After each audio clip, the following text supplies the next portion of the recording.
Hi, boys and girls. So we are continuing in reading our study on genres. And remember, a genre is a way to organize or group books that have similar things about them, right? So yesterday we talked about how you can group things by fiction or nonfiction, and that's usually how a library is organized.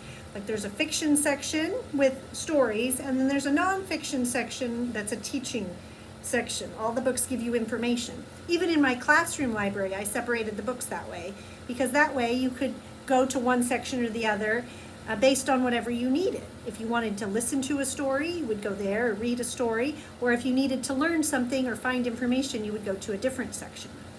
Well, now we're going to break apart the fiction genre a little bit further, because even there's a whole fiction section, there's different groups in the fiction section. So the first one we're going to talk about is folktales.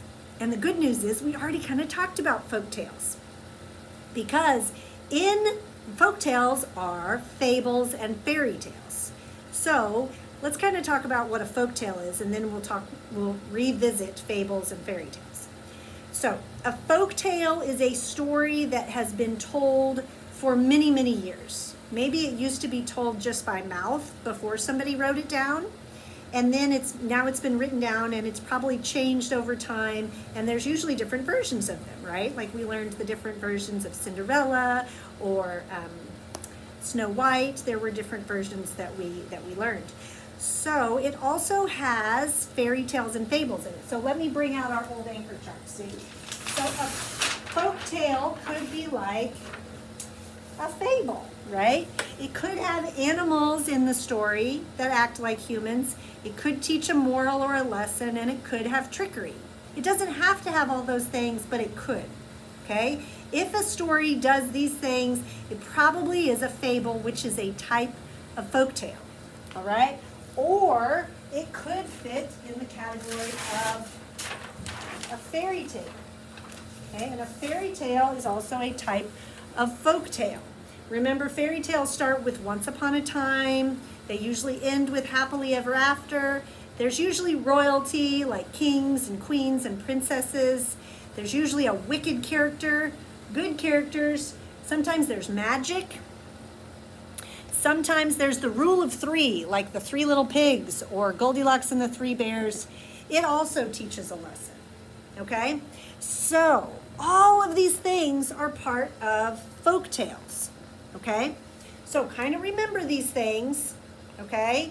A fairy tale and a fable are both types of folk tales, okay? So I tell you what, I will write a few examples next to this so we don't forget. Let me kind of clear up my area a little bit. So let's remember that a folk tale can be a fable or a fairy tale, or it can just be an old story told over time, okay? So remember all the things, because I'm going to give you a book from Epic. I want you to listen to it. I want you to tell me 3 reasons why it fits in the folktale genre, okay? 3 reasons why it fits.